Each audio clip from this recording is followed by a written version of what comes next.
ഈ കഴിഞ്ഞിടയ്ക്ക് ഞാൻ ഒരു ചെറുപ്പക്കാരനെ പരിചയപ്പെട്ടു. നല്ല മിടുക്കൻ ചെറുപ്പക്കാരൻ. കാരണം മിടുക്കൻ എന്ന് പറയാൻ ഒരു കാരണമുണ്ട്. ഒരു രാത്രി സമയത്ത് അവൻ്റെ ഭാര്യയും കൊണ്ട് നടക്കാൻ ഇറങ്ങിയിരിക്കുന്നതാണ് ഈ ചെറുപ്പക്കാരൻ. ഈ ഭാര്യ ഒരു സാധാരണ ജീവിതം നയിക്കുന്ന ഒരു ഭാര്യയല്ല.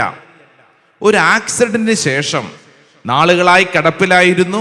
പിന്നീട് ഇപ്പോൾ സാവധാനം ജീവിതത്തിലോട്ട് പച്ചവെച്ച് വരുന്നുണ്ട്. പക്ഷേ മാനസികമായി അങ്ങേയറ്റം താളം തെറ്റിക്കിടക്കുന്ന ഒരു ഭാര്യ. ഈ സ്ത്രീ ജന്മനാ മാനസിക രോഗിയായിരുന്ന വ്യക്തിയല്ല. ഈ സ്ത്രീ നല്ല ആരോഗ്യത്തോടുകൂടെ എക്സ്ട്രാ ഓർഡിനറി പവർഫുൾ ആയിട്ട് ആ കുടുംബത്തിന്റെ വരുമാന മാർഗമായിരുന്നൊരു സ്ത്രീയാണ്. എന്നാൽ ഒരു ആക്സിഡന്റിന് ശേഷം താളം തെറ്റി. ഈ ഭാര്യയും കൊണ്ട് ഇങ്ങനെ കൈപിടിച്ച് നടക്കുമ്പോൾ നാട്ടുകാരൊക്കെ ഇങ്ങനെ ചോദിക്കും, എടാ നിനക്കൊരു ജീവിതം വേണ്ടേടാ, എടാ നീ ഇത് എത്ര നാളെന്നും പറഞ്ഞ് ഇവളെ ഇങ്ങനെ കൊണ്ടു നടക്കുന്നത്. ഇവൻ അവരോടൊക്കെ പറയുന്ന ഒരു കാര്യമുണ്ട്. അവളുടെ കൈ ഇങ്ങനെ ചേർത്ത് പിടിച്ചിട്ട് പറയും, ഇതെൻ്റെ ഭാര്യയാണ്. ഇവൻ എന്നോട് പറഞ്ഞ ഒരു ആത്മീയ രഹസ്യമാണ് നിങ്ങളോട് പറയാനുള്ളത്.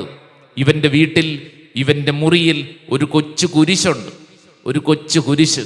ഇവൻ പറയുക, അച്ഛാ നേരം വെളുക്കുമ്പോൾ ഞാൻ എഴുന്നേറ്റ് ആ കുരിശിൻ്റെ മുമ്പിൽ നിൽക്കും. കുരിശിൽ കിടക്കുന്ന ഈശോയെ ഞാനിങ്ങനെ നോക്കും. അച്ഛാ ഞാനിങ്ങനെ കുരിശയിലോട്ട് നോക്കുമ്പോൾ ഉണ്ടല്ലോ, എനിക്ക് അസാധാരണമായ ഒരു കൃപ കിട്ടും. അതെന്നതാണെന്ന് എനിക്ക് പറഞ്ഞാൽ തെളിയിക്കാൻ പറ്റത്തില്ല. പക്ഷേ അസാധാരണമായൊരു കൃപ കിട്ടും. ആ കൃപയിലാണ് അച്ഛാ ഈ ജീവിതം മുഴുവൻ ഇങ്ങനെ ഓടിച്ചുകൊണ്ടിരിക്കുന്നത്. ഹല്ലേലൂയാ, ഹല്ലേലൂയാ. ഞാൻ ഇങ്ങനെയുള്ള സംഭവങ്ങളൊക്കെ നിങ്ങളുടെ മുമ്പിൽ പറയുമ്പോൾ ഇവിടെ ഇരിക്കുന്ന ഓരോരുത്തരും ശ്രദ്ധിക്കേണ്ടത് ആരെക്കുറിച്ചാണെന്നറിയാവോ? നിങ്ങളെക്കുറിച്ച്. ഇത് ഞാൻ പറയുമ്പോൾ ഞാൻ ചിന്തിക്കേണ്ടത് എന്നെക്കുറിച്ച്. കുരിശിലേക്ക് നോക്കുമ്പോൾ എനിക്ക് എന്താണ് കിട്ടുന്നത്? ഈ കുരിശ് എന്നെ എന്താണ് പഠിപ്പിക്കുന്നത്? പൗലോസ്ലീഹ പറയുന്നത് ഇങ്ങനെയാണ്, നാശത്തിലൂടെ ചരിക്കുന്നവർക്ക് കുരിശിന്റെ വചനം ഭോഷത്വമാണ്, രക്ഷയിലൂടെ ചരിക്കുന്ന നമുക്കോ അത് ദൈവത്തിൻ്റെ ശക്തി അത്രേ. കുരിശ് നമ്മുടെ ജീവിതത്തിൽ മുന്നോട്ട് നയിക്കാൻ നമുക്കൊരു ശക്തിയാണ്. ഹല്ലേലൂയ.